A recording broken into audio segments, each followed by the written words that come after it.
আমরা একটা সুন্দর পৃথিবীতে বাস করি। চেয়ে দেখো, কত সুন্দর প্রকৃতি তোমার চারপাশে। চলো আমরা সৃষ্টির শুরুতে ফিরে যাই, দেখি বাইবেল আমাদের সে বিষয়ে কি বলে। সৃষ্টির শুরুতে ঈশ্বর আকাশমণ্ডল ও পৃথিবী তৈরি করলেন। ঈশ্বর অন্ধকারকে বললেন, আলো হোক।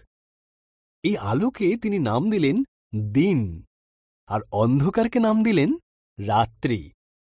প্রথম দিন শেষ হল। এরপর ঈশ্বর উপরের জল থেকে নিচের জলকে আলাদা করে ফাঁকা জায়গা তৈরি করলেন, যার নাম দিলেন আকাশ। দ্বিতীয় দিন শেষ হল।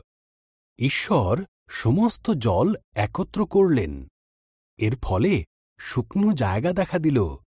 তিনি শুকনো জায়গার নাম দিলেন ভূমি, আর জমা জলের নাম দিলেন সমুদ্র।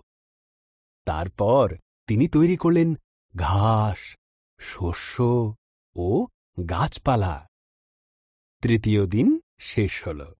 এরপর ঈশ্বর আকাশে বিভিন্ন আলো তৈরি করলেন, দিনের জন্য সূর্যকে আর রাতের জন্য চাঁদ ও তারাদের তৈরি করলেন। চতুর্থ দিন শেষ হল। ঈশ্বর মাছেদের সৃষ্টি করলেন জলে সাঁতার কাটার জন্য, আর পাখিদের সৃষ্টি করলেন আকাশে ওড়ার জন্য। তোমাদের সন্তান হোক, তিনি তাদের বললেন। তোমরা বংশবৃদ্ধিতে ও সুরে পৃথিবীকে ভরিয়ে দাও। পঞ্চম দিন শেষ হল। এরপর ঈশ্বর পশুদের সৃষ্টি করলেন। তিনি গৃহপালিত পশু, বন্য পশু ও সরীসৃপ প্রাণী তৈরি করলেন। ঈশ্বর বললেন, আরও একটি সৃষ্টি বাকি আছে, যা সবার মধ্যে অত্যন্ত মূল্যবান। তাই তিনি নিজের মতন করে পুরুষ ও নারী সৃষ্টি করলেন।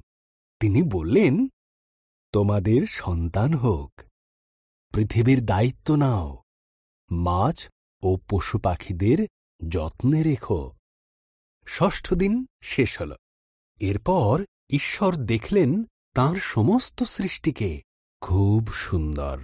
তিনি বললেন, এই সপ্তম দিনে তিনি বিশ্রামে গেলেন এবং দিনটিকে স্মরণীয় করে রাখলেন। সপ্তম দিন শেষ হল।